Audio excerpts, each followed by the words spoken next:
늘 뭘 하다가도 보냈던 것 같아요. 뭐 친구랑 술 먹다가도 보내고 혼자 동물원 가 있다가도 보내야 된다 그래서 개인 카드를 빌려달라는 얘기들 많이 했었던 것 같아요. 신분증도 복사해서 해놔라 이런 것도 좀 많았었던 것 같고 한두 번은 좀 간곡하게 부탁을 하실 경우도 있었는데 그게 시간이 지날수록 조금 화로 변질되셔가지고 욕설을 하신다든지. 답답했어요. 왜 일이 이렇게까지 왔을까?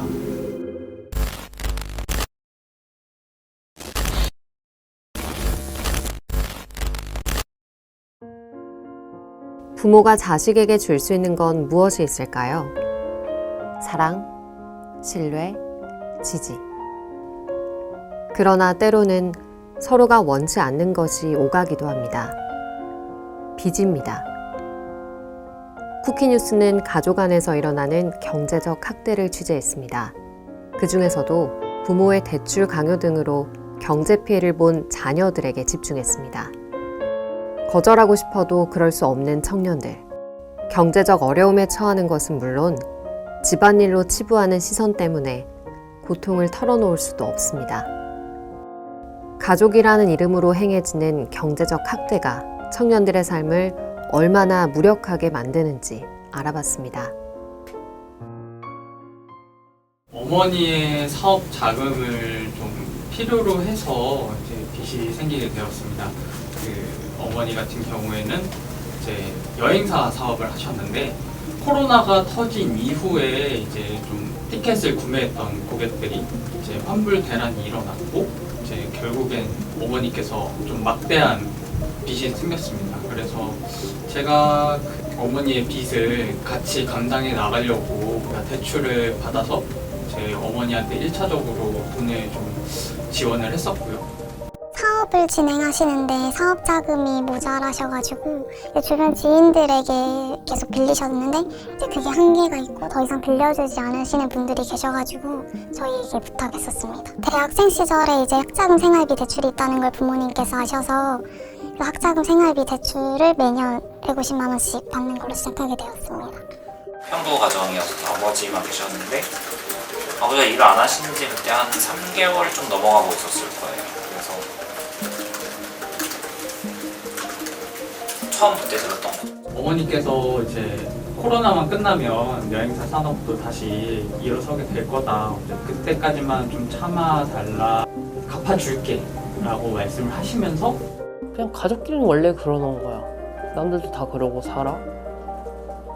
가족이 도와주지 누가 도와주냐. 다음에 갑자기 자살 언급을 하면서 이제 자살해야 되니까 돈이 없어서 이렇고 뭐가 없어서 요지는 돈이 없어서 더 이상 살기 싫다 이런 말인데 돈 달라는 말씀이구나. 아버지가 가지고 있을 거냐. 근데 너희들이 가지고 있으면 어차피 막 쓸 것 같다. 그러니까 차라리 나한테 맡기고 용돈 조금씩 받지 않겠냐 이런 식으로 말해가지고 4년 다녔으니까 4년 내내 다 대출을 받았었어요. 네. 1, 2금융권 다 받아서 한 3천만 원 조금 넘게 받았었거든요. 1금융이 한 1,500만 원, 2금융이 한 1,700만 원 정도 됐던 것 같아요. 월급에서 보통 한 40에서 60만 원 정도 거의 매달 드렸기도 했고 회사 인센티브 같은 것도 생기면 한 90%는 부모님께 드렸었어요. 회사 다닌 기간까지 생각을 하면은 6천에서 7천만 원 정도 예상하고 있습니다. 1,800만 원 정도였어요. 그렇게 대출을 받고 나서도 이제 돈이 부족해서 제가 들어놨던 적금들로 담보대출까지 받게 되는 상황이 나왔었죠. 1년은 조금 버티고 2년은 버티고 하다 보니까 이제 그게 다 떨어졌을 때 결국엔 2022년도에 카드깡을 하기 시작하게 됐죠. 그때 이제 어머니께서 더 이상 생활비도 없고 돈이 나올 데가 없으니 카드를 좀 빌려달라. 그 빚이 거의 한 5천에서 6천 정도의 수준까지 이르렀고 17살 때부터 22살 때 첫 월급까지 전부 다요. 거의 매달 3만 원 정도, 최대 3만 원 정도 빼고를 다 들었던 거예요? 네, 근데 그나마도 양심에 찔리는 날은 빼지도 못했고요. 월급은 그때 당시에 제가 한 70만 원에서 100만 원 사이는 그래도 꾸준히 벌었거든요. 당시에는 저는 3일 이상 쉬어본 적도 없었고요. 나중에는 제가 드릴 수 없는 돈을 요구하고 저는 거기 다니고 그냥 첫 달부터 대출로 알아보러 다녔어요. 부모님이 그렇게 요구를 해서 그렇게 했고 부모의 빚을 짊어진 청년들이 있지만 잘 보이지 않습니다. 현황을 파악할 수 있는 통계 자료가 없기 때문입니다. 현장에서 직접 청년과 마주하는 전문가들은 심각성을 느끼고 있습니다. 많은 청년이 고통받고 있다고 입을 모았습니다. 사실은 이런 케이스가 너무 많았어요. 이번에 만난 친구들 중에는 한 30-40% 정도는 되는 것 같아요. 제가 만난 친구들 중에 채무가 계속 쌓여서 본인이 감당하지가 못하고 부모님하고의 연을 끊겠다 하는 친구도 사실 많이 있어요. 부모님이 자녀의 마이데이터 시스템을 이용해가지고 이제 대출을 또 소액 같은 경우에는 비대면으로 금방 해주거든요. 그렇게 해서 생활비를 썼다가 나중에 연체가 되고 나서 이제 자녀가 그때 아는 경우도 많고 처음에는 어머니가 뭐 100만 원을 긁었다면 금액이 커지다 보니까 만약에 사건이 터져버리면 이제 그때 연체가 돼버리는 거죠. 어렵게 구한 돈은 쉽게 쓰이기도 했습니다. 당장에 이제 생활비랑 당장에 이제 뭐 집세라든지 뭐 공과금이라든지 이런 걸 내야 되는 상황이니까 조금만 참아달라고 해요.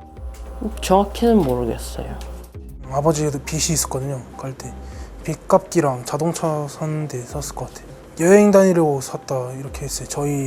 저희랑 6학년 이후부터는 추억이 없으니까 같이 여행 다니고 싶어 차 탔다 이랬는데 제가 집을 나오기 직전에 아버지가 아이폰 케이스를 구매한 거예요.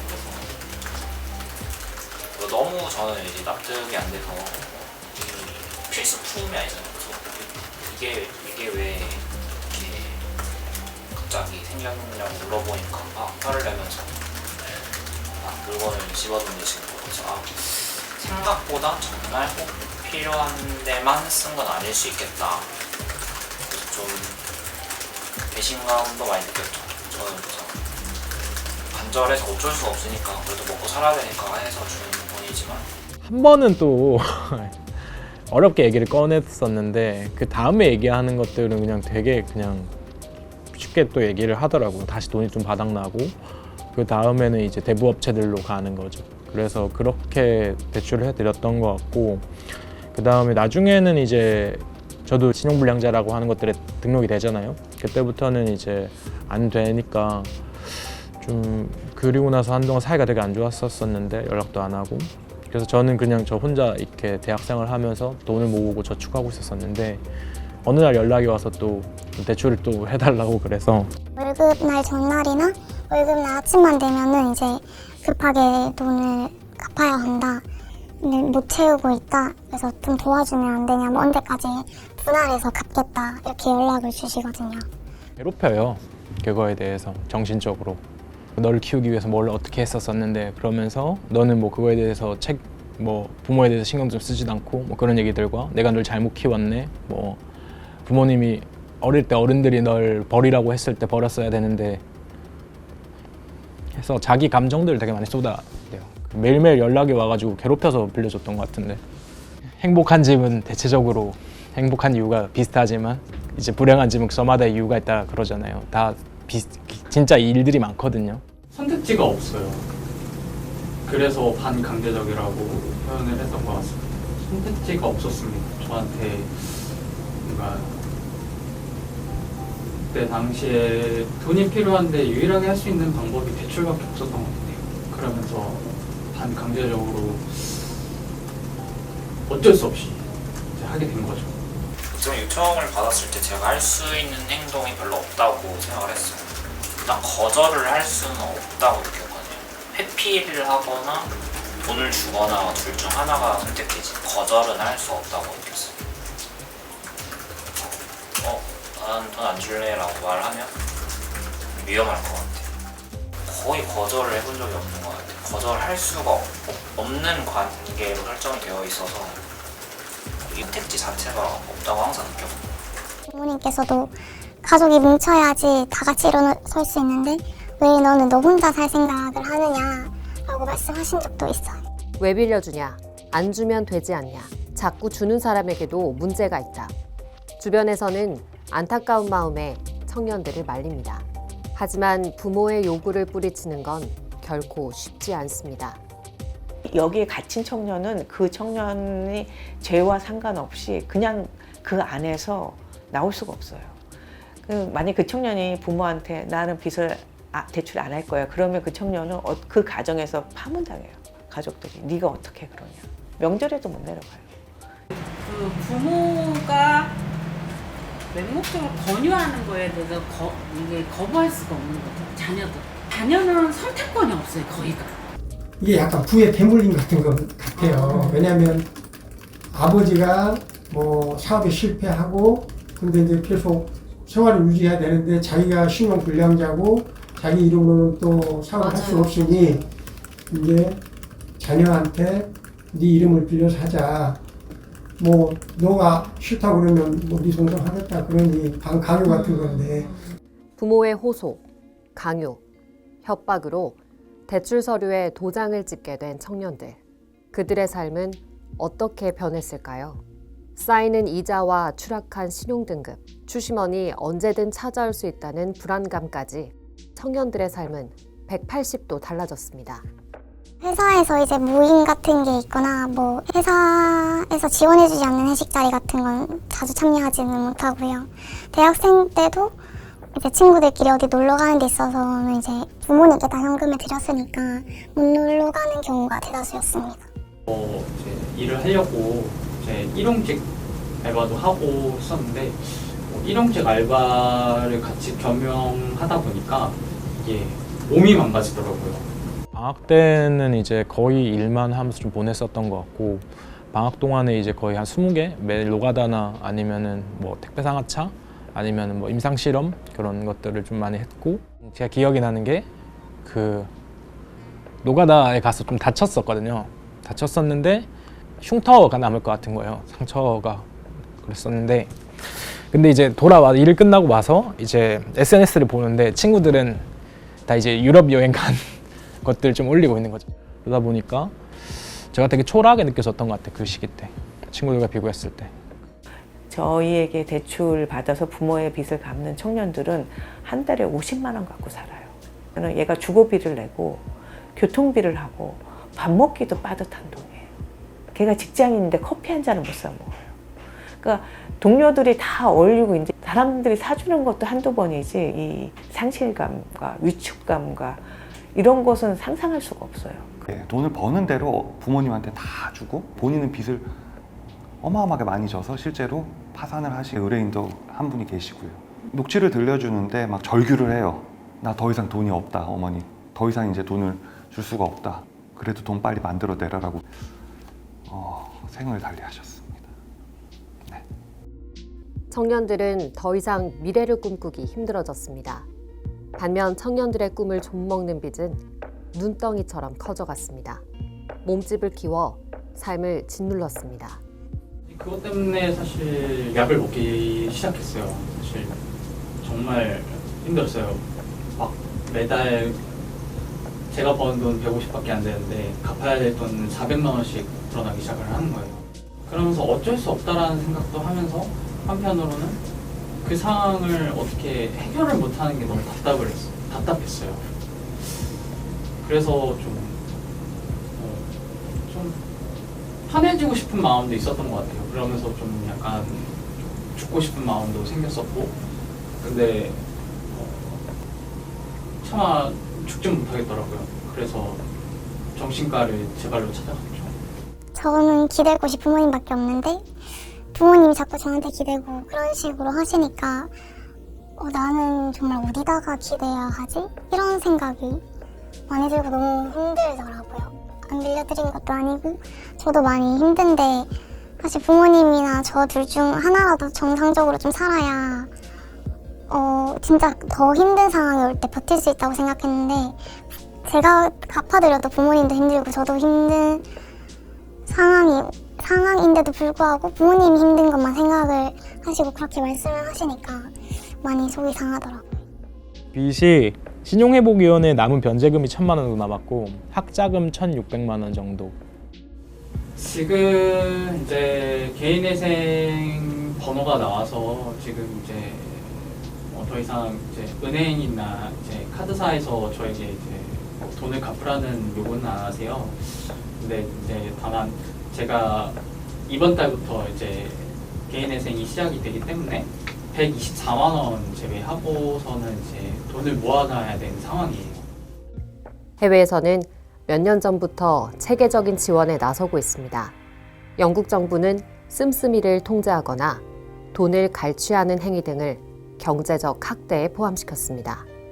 미국 뉴욕주는 2021년 가정폭력의 경제적 학대도 포함시켰습니다. 가해자를 법적으로 처벌할 수 있는 근거가 마련된 겁니다.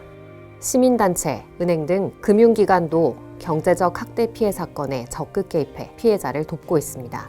A parent coercing a child to incur debt because the parent's credit is bad absolutely comes under economic abuse as an adult child. Millions of young people that don't even know it. Financial and economic abuse not only causes desperate suffering and it can kill, it also costs a lot of money to your economy. Economic abuse on victims has a direct impact on a country's economy. In the UK law, we've just had children included as victims in their own right. Now, that's children under 18, but also it's a family, any family relationship. So by any member of the family. Children do have rights of their own in this country, even under the age of 18, and certainly around their own money. And if a parent were to take a child's money or utilise a child's money for their own benefit and gain, under 18, that comes under child abuse law. But and over 18, that would be seen as exploitation and fraud. But it's entirely the child's choice as to whether they financially aid their parent or not. I believe in South Korea there's something called filial piety. I believe that it's kind of one of the key virtues of your culture, that when you're born, immediately you have a debt to your parents. In the situation in South Korea, it is a cultural shift that is needed, where a child wanting to help their parents becomes a choice. 국내 전문가들은 제대로 된 실태 조사를 시작으로 부모와 자녀 세대 모두에게 실용적인 금융교육이 필요하다고 말합니다. 자녀는 부모의 것이라는 인식을 바꾸기 위해 사회 구성원이 논의를 시작해야 합니다. 가장 중요한 것은 부모는 부모의 것과 자녀는 자녀의 것을 분리하는 이런 식의 가이드를 지도해 주는 게 굉장히 필요한 요건이라고 생각합니다. 주거의 독립이 있어야 됩니다. 그리고 경제적 독립이 당연히 있어야 되고, 사실 교육이 제일 시급하다고 생각하긴 했고요. 자기 스스로들이 먼저 내가 온전히 서서 자립을 해야지만 그 이후에 할 수 있다라는 것들의 생각들도 필요한 것 같아요. 선진국 같은 경우는 이제 아시다시피 이제 금융교육이 이미 들어가 있습니다. 근데 이제 우리나라 같은 경우는 그게 거의 사실상 전무한 편이죠.